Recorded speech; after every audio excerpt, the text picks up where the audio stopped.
Halo semua, salam sejahtera Malaysia. Tuan-tuan dan puan yang amat dihormati, selamat datang ke channel Fels Lifestyle. Kepada yang baru di dalam channel ini, admin ucapkan selamat datang. Nah, saudara-saudara, sudah pasti perkara yang mengejutkan di dalam UMNO sebelum ini, di mana beberapa kepimpinan tertinggi UMNO, nama-nama besar di dalam UMNO, ada yang dipecat, ada yang digantung.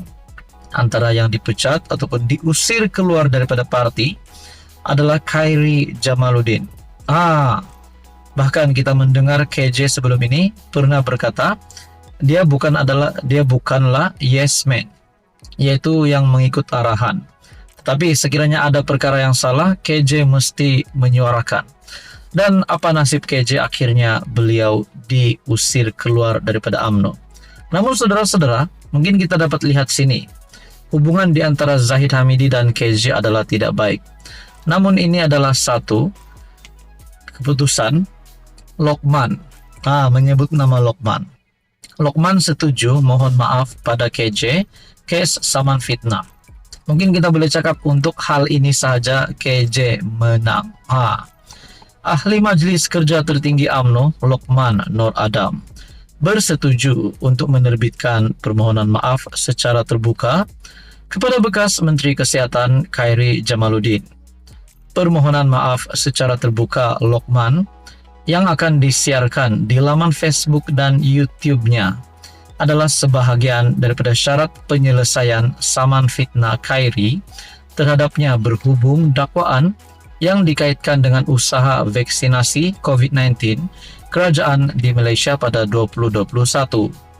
Mahkamah Tinggi Kuala Lumpur pagi ini merekodkan penyelesaian antara pihak terlibat dengan Lokman bersetuju untuk membayar jumlah pampasan yang tidak didedahkan kepada Khairi.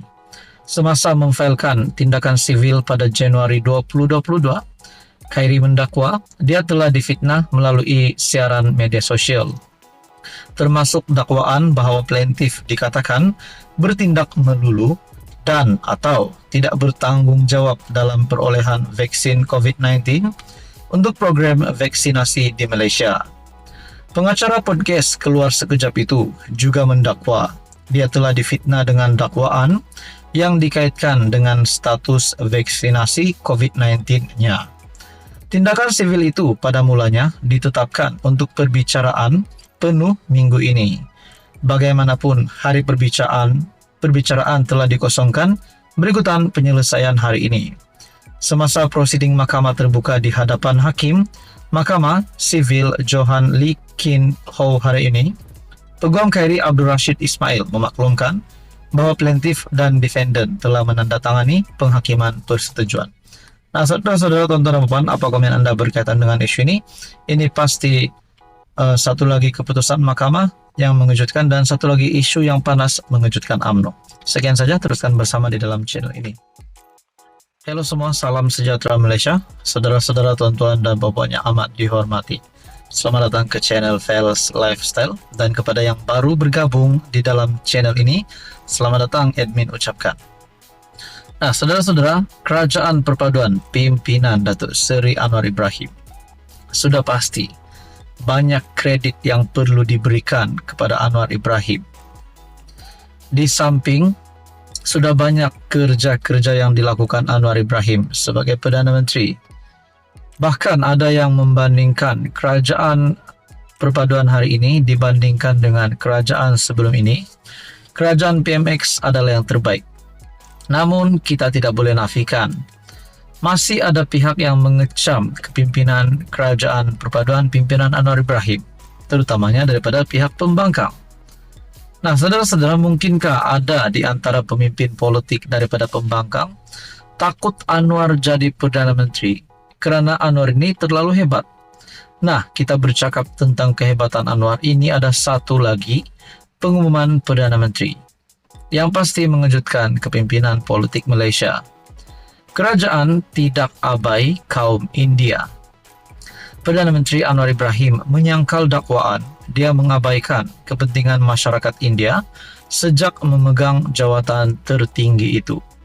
Nah, sebelum kita meneruskan di dalam artikel ini, Sebelum ini juga kita mendengar peruntukan untuk sekolah Cina. Namun saudara-saudara, kita juga perlu mengetahui semua maklumat Anwar Ibrahim sebagai Perdana Menteri, sebagai pemimpin kerajaan, bukan saja meluluskan peruntukan kepada sekolah Cina, namun kepada sekolah Islam juga. Oke, kita kembali di dalam artikel sebentar tadi. Sambil menyebut beberapa program yang sedang dirangka, Anwar berkata, adalah tidak adil untuk mengatakan dia tidak melakukan sebarang usaha untuk menyelesaikan masalah kaum India. Penyelesaian masalah kaum India bukan sahaja melalui mitra. Selain mitra, unit transformasi India Malaysia, kita juga ada Tekun, di mana kita memperuntukkan RM30 juta hanya untuk kaum India, usahawan mikro. Ada juga Amanah Ikhtiar Malaysia yang saya tubuhkan beberapa dekad lalu untuk orang Melayu yang sangat miskin. Tetapi sekarang pada 2024 kita ada RM50 juta hanya untuk menampung keluarga India. Nah, sudah dibuktikan di sini bahwa ada juga Amanah Ikhtiar Malaysia yang saya tubuhkan beberapa dekad lalu untuk orang Melayu yang sangat miskin menurut Anwar Ibrahim. Betapa hebatnya Anwar Ibrahim. Ia juga termasuk pembaikan infrastruktur atas kebersihan di sekolah Tamil. Jika saya tidak melakukan apa-apa untuk masyarakat India, Anda berhak menikam saya, katanya hari ini. Anwar berkata demikian ketika berucap pada majlis pelancaran konvensyen antarabangsa Dr. Ambedkar dan sambutan ulang tahun kelahiran ke-133 Dr. Ambedkar yang diadakan di Pusat Konvensyen Ideal IDCC di Shah Alam, Selangor. Apa komen Anda? Sekian saja, teruskan bersama di dalam channel ini. Halo semua, salam sejahtera Malaysia, saudara-saudara yang amat dihormati, tuan-tuan dan puan yang amat dihormati. Selamat datang kepada Anda yang baru, selamat bergabung di dalam channel ini. Hari ini saudara-saudara, tuan-tuan dan puan, terdapat satu isu yang kita pernah dengar sebelum ini, yaitu berkenaan dengan isu Pulau Batu Putih. Nah, dikaitkan dengan nama bekas Perdana Menteri Tun Dr. Mahathir Mohamad. Nah, lebih menguatkan berkaitan dengan isu ini, kenapa ada kaitan antara Tun Mahathir dengan isu Pulau Batu Putih ini. Kita mendengar sebelum ini Apandi, yaitu bekas peguam negara, telah membuat pengakuan ini. Mungkin kita boleh cakap ini adalah rahasia besar Mahathir akhirnya terdedah. Nah, saudara-saudara, kita dengarkan di dalam artikel ini daripada BH Online bertarik 3 April yang lalu. Apandi sahkan tidak dirujuk batal rayuan isu Batu Putih. Bekas peguam negara Tan Sri Muhammad Apandi Ali sahkan beliau tidak dirujuk oleh Tun Dr. Mahathir ketika kerajaan menarik balik permohonan membatalkan keputusan Mahkamah Keadilan Antarabangsa ICJ menganugerahkan Batu Putih kepada Singapura 6 tahun lalu. Beliau juga mengesahkan apa yang didedahkan Menteri di Jabatan Perdana Menteri, Undang-Undang dan Reformasi Institusi, Datuk Seri Azalina Othman di Dewan Negara berhubung isu Batu Putih adalah benar. Sebelum ini, Datuk Seri Azalina Othman berkata, bekas PM boleh ditangkap jika tidak hadir RCI ataupun siasatan diraja berkaitan dengan isu ini. Apa yang didedahkan adalah benar. Saya tak mahu komen lebih, tapi saya bersedia untuk beri keterangan kepada Suruhanjaya Siasatan Diraja RCI yang dikuasai bekas Ketua Hakim Negara Tun Madraus Sharif. Saya peguam negara ketika itu, tetapi semasa Dr. Mahathir buat keputusan, beliau tidak pernah merujuk kepada saya sebagai peguam negara. Malah, masa itu saya dipaksa untuk bercuti selama 30 hari oleh Ketua Setiausaha Negara pada masa itu.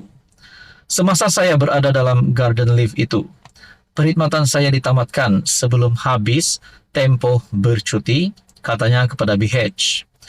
Muhammad Apandi dilantik sebagai peguam negara pada Julai 2015, mengambil alih tugas daripada Tan Sri Abdul Ghani Patail yang ditamatkan khidmat berkuat kuasa 27 Julai tahun sama atas sebab kesihatan. Hidmat Muhammad Apandi bagaimanapun ditamatkan kerajaan pada Jun 2018. Peguam negara baru bagi menggantikan beliau ialah Peguam Terkemuka Tan Sri Tommy Thomas yang dicadangkan oleh Dr. Mahathir Perdana Menteri. Kemarin, Azalina ketika menggulung perbahasan di Dewan Negara menyatakan Perdana Menteri yang membuat keputusan secara sembunyi adalah individu yang bertanggungjawab menyebabkan Malaysia kehilangan batu putih dalam proses rayuan di Mahkamah Antarabangsa. Di sini kita mahu ulang semula, individu yang bertanggung jawab menyebabkan Malaysia kehilangan batu putih. Menyatakan Perdana Menteri yang membuat keputusan secara sembunyi adalah individu yang bertanggung jawab menyebabkan Malaysia kehilangan batu putih. Adakah individu itu adalah bekas Perdana Menteri Malaysia iaitu Tun Dr. Mahathir? Kalau benar Tun Dr. Mahathir bersalah dalam hal ini, adakah Mahathir boleh dikenakan tindakan sehingga boleh ditangkap? Ini menjadi persoalan. Sedangkan sebelum ini pun kita mendengar SPRM menyiasat anak Mahathir, menyiasat Mahathir. Ini kan ini pula tambahan untuk Mahathir, yaitu berkaitan dengan isu Pulau Batu Putih. Apa komentar Anda? Sekian saja, teruskan bersama di dalam channel ini.